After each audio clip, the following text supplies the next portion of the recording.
Hello, everyone. This is Kripa Anand, and welcome to the She and Success podcast, powered by She and Success Business Magazine, a platform dedicated to spotlighting the voices, strategies, and journeys of women leaders and entrepreneurs who are shaping Canada's business and policy landscape. Today, we are going to discuss why the most important work a leader can do isn't found in a spreadsheet or a strategy deck. It's the work they do within themselves. In 2026, the demand for authentic, mindful leadership is an all time high. And those who align their professional roles with their true selves are the ones who achieve sustainable, high impact growth. Joining us today is Cecily Elmas, the founder of CE Coaching and Consulting.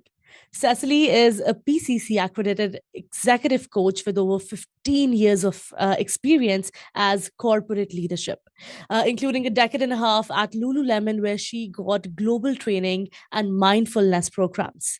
A former president of the ICF Vancouver, a COO, and the author of the guided journal Journey Inward, Cecily helps high level executives and entrepreneurs navigate the complex intersection of business, parenting, and personal purpose. So, before further ado, let's welcome this very special guest that we have.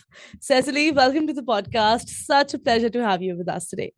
Thank you so much for having me. I just got very excited to have this conversation with you. So am I. There's just so much that you've done. Firstly, in She and Success, we are incredibly proud of everything that, you've achieved so far. Now, Cecily, you spent 15 years at Lululemon in massive leadership roles, right? But one day, you simply call your leader and quit as the primary provider for your family with no tentative plan B. So let's start with what's the story there? What really happened? And what did that leap teach you about, boundaries, choice, and resilience? Go ahead. Oh my goodness, right? How do we sum all of that up? I spent 15 years doing incredible things, living in different countries and working with a variety of teams in operations and management, in community and in training.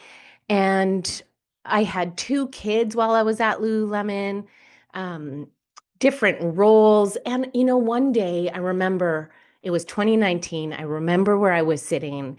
Yeah. I started in 2004.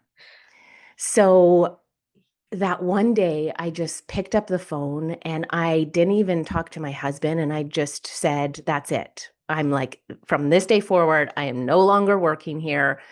And I think it was a mix of many things. One thing was I felt like I'd been there for so long that Yeah. I just didn't know, like, is this what I'm going to do forever? So part of that was a bit panicking to me, like, oh my gosh, am I just going to be here forever?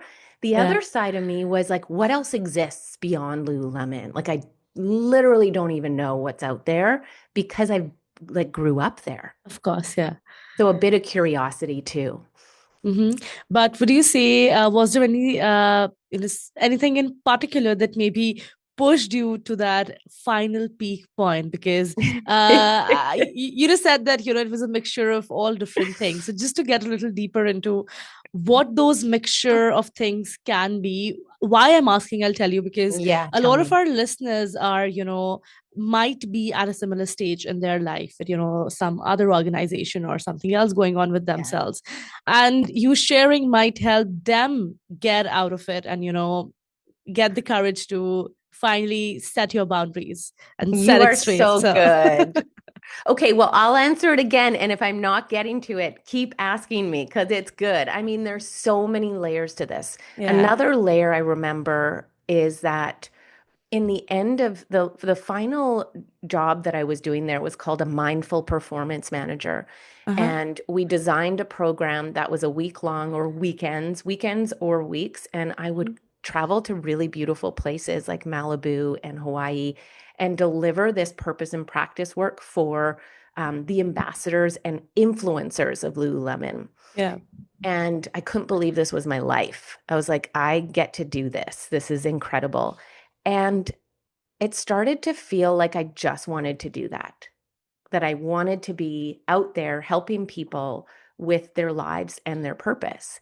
Yeah. And so it just came to a point where it was really weird to then go in and work at a computer and do emails, Yeah. knowing that I really wanted to go help people outside of Lululemon. Right. It's like you find your calling, your inner It calling that felt like I you're found meant to it. do that. Yeah. And people would say, like, oh my God, you're living in your purpose. And so it actually became a lot of pressure. So when I ended up, and on the other side, people were like, when are you gonna leave? Like, you've been here forever. Right. So both the sides of the coin. Yeah. Totally. Hmm. And the other piece of it is my kids were younger. Yeah. And as a mom, and this is really another part of it, I felt really guilty traveling. And it was hard to leave Yeah. my husband here with the two kids for a week. It ended up being, it felt like an interruption of their flow because I Right. would be here and I take over because I'm the mom, and then I would leave and they'd have to figure it out. So I guess that's also something that I feel like a lot of moms could resonate with. So definitely. Thank you so much, for sharing that, how much ever, you possibly could. This is a profound reminder that when you trust your own values more than your fears, the path forward often reveals itself much more clearly, right? Now, let's explore how, alignment and internal trust shape leadership amid the demands of entrepreneurship and family life. So you mentioned motherhood, right? Go ahead and share how exactly are you balancing both the sides, because motherhood and CEO leadership are they may have some of the skills that are intertransferable. So how do you get the best out of both of them? Okay, so I will share, but please pry, like dig deeper. So I run my own company. I have people that I have to help me. They're contractors, and Hmm. I do travel still, Hmm. and I do work, and my calendar is filled first with family. Hmm. So that is the flip that I've recently, since I left Lululemon. One of my main priorities was family. So I just put my value of family at the top, and then everything else comes. So anytime someone asks me to do work, Yeah. I will check what's going on with my family. Now, sometimes here's the challenge: it conflicts with a dance competition, a Hmm. basketball game. And so in those moments, I then have to look at my other values and say, well, what else? Like we must eat, right? I do need to pay the bills. So Yeah. then I'll kind of look at priorities. And if I feel like I have a really good balance of being there for the kids, I always at 3 o'clock, if I have a coaching client, Yeah. I'll say my phone is going to blow up at 3 o'clock because my kids will call me and need so many things. Of So I course. typically try to not book anything around that time. Yeah. But they're also teenagers. So the other thing I want to Hmm. share with parents is that at every stage and up until now, it's been different. Yeah. Their needs and what they need from us. Like now they don't actually need me to be around them.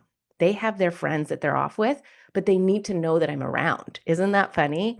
Course, yes. There's that, comfort at the back of your head that mom is there, right? So Mom is that there. changes the entire vibration of the room and everything that you're doing. So, You got it. right. No, I think integrating your personal identity into your professional role and, finding that sweet spot where you can balance both the roles, it doesn't just make you a better leader. I think it also makes you a better human being at the end of the day, right? So and it reflects, from the conversation that we are having, Cecily. Yeah. Now, moving on, let's examine how mindfulness practices helps leaders quiet the noise and lead with clarity. So, you've led roles in the past where you've gone ahead and, educated everyone about the importance of being mindful. So, I'd like you to do the same, with our listeners as well. How does mindfulness improve strategic clarity and emotional intelligence, which is Mm. much needed in today's time? Go ahead. Mm. Um, I'll say something else. I completed a master's last year in executive and organizational coaching. Mm-hmm. And my final project was working with a company with executives on how somatic coaching, which is the body, the somatic part of our leadership, influences leadership. And so for me, mindfulness and somatics is very connected because my first career, I was a professional dancer. So I Mm-hmm. spent my life on the body. And so what Yeah. I will say is that mindfulness is about pausing, understanding your thoughts, and understanding a reaction that will come up, and then being very thoughtful around what you're saying. Mm. But before you can do that, it's about getting really quiet in your body to understand, how am I even showing up? What is the energy I am bringing to the space and a conversation? And so I guess it really hit me a couple years ago. I would say, 6 years ago, when I was a mindful performance manager. I took courses on mindfulness to design a Mm-hmm. program, and it changed my whole leadership embodiment. Right. So I You, do feel sometimes people struggle a lot with reactions and responses and showing up as a leader. And if there's a mindfulness practice daily, leadership is mindfulness, good leadership, great yeah. leadership. When you started answering this specific question, the energy, the aura changed as well, because that was a very therapeutic answer. Slowing down to reflect isn't a luxury. It's a strategic necessity, for anyone who wants to lead with that presence of mind and, impact. So thank you so much for that reminder. Yeah. Before we go any further, here's a special message for all of our listeners, especially for all the founders watching. In 2026, the world doesn't need more perfect leaders. It needs more authentic ones. If you are making decisions based on what you should do rather than what is aligned with your values, you are building a cage, not a business. Your ultimate power isn't your capital or your product, it's your ability to show up as your full self. Take the journey inward today, because you cannot lead others further than you have led yourself. So coming back to you now, Cecily, Wow. um, we look at the discipline and conviction required to build and sustain a long-term vision. Um, how exactly do you know when to persevere versus pivot in entrepreneurship? Because as an entrepreneur, you're often juggling between so many hats, trying to do everything yourself. So where exactly do you draw that line of clarity? Mm. S- Okay, so between like creating the vision, but also being in the day to day, Yes. I have a vision up on my wall, and I created it a couple years ago. And I'm constantly in what's going to happen next year. So I'm Mm. still in the vision for next year, what I'm building, and I'm living in the vision from a couple years ago right now. So we're always living in our vision, whether we know it or not. Yeah. So it's always about giving yourself some time to understand what your vision is and understand how you got here. What vision have I created to land here? The vision that you want is the vision that will happen. And then today is building to that vision there. So your calendar meetings are the what's happening now and how you've Mm-hmm. set yourself up for now. And then take the moments, the days, block time off for visioning for the future and setting it up. So in one day, I might be sending out 15 emails, because I like to challenge myself. And I'll say, okay, today I'm going to email 15 to 30 people about an upcoming product that I Mm-hmm. just created, and I know it's not going to happen until next year, because today I need to plant the seeds. And Right. then I'll go on to my calls, which are not about creating the future. They're about the present moment. So I guess it's like every day, if you could challenge yourself to plant the seeds for your future and your vision, and then execute in your meetings. That's Mm. how you can play into the meta and then the present moment. That's very helpful. Thank you so much for sharing that, because uh, having that clarity, also starts with having that self awareness, to know when to grit and when to pivot. And this is the hallmark of a mature entrepreneur. So thanks for that. Finally, let's highlight how trust based coaching creates collaborative, high performing teams.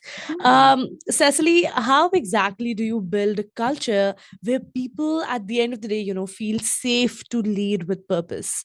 Go ahead. Mm. Oh my goodness, these are great questions. I'm working with a team, an executive team right now, and I guess the trend is, the word psychological safety is what people would probably be able to understand. Yeah. Any group that I work with, I give them some pre-work. So I'll give them some reading. They understand who I am, so who's coming, and then A when we little context and background. Yeah. context background. And then Mhm. when I'm in person with them, one of the first things that I always do every session is talk about how do we want to participate today. And I have some things that I bring, which is like give feedback as we go, Mm. um, be 100% you, share openly and honestly. One from my CTI coach training is everyone gets to be right in this space. Hmm. Very interesting. And so we kind of create the how do we want to work and what do you need to show up as yourself today? Wow, I think so many people will be inspired by this concept because when a team is aligned with a shared purpose and individual values, high performance becomes a natural result rather than a forced metric. I'm loving this conversation, Cecily, and definitely I'd love for you to be back. But for now, before we let you go, if there's one final piece of advice that you have for leaders who are feeling disconnected from their work right now, what would you tell them and why? I like to say you're not alone and you don't have to do it alone. And a lot of entrepreneurs feel like they have to do it alone. Financially, they might be tight, whatever it is. And I want them to know that they can reach out, find people, find their support team, and it will tremendously allow them to feel connected and that they're in their purpose. A great reminder that clarity always begins with the courage to look inside. It was such a pleasure having you on the show, Cecily. Thank you so much for sharing your insights with us. Thank you so much. All right, that was Cecily Elmas from CE Coaching and Consulting, a masterclass in why the most successful leaders in 2026 are the ones who are brave enough to lead with intention, mindfulness, and authenticity. To all the listeners, thank you so much for tuning in to the She and Success podcast, powered by She and Success Business Magazine. Be sure to subscribe for more expert insights and visit sheandsuccess.ca for more resources. And lastly, a very special thank you to our exclusive shipping partner, Bureau Later, for their ongoing commitment to supporting women entrepreneurs and helping them build, grow, and lead successful businesses across Canada. See you all in the next episode. Kripa Anand signing off.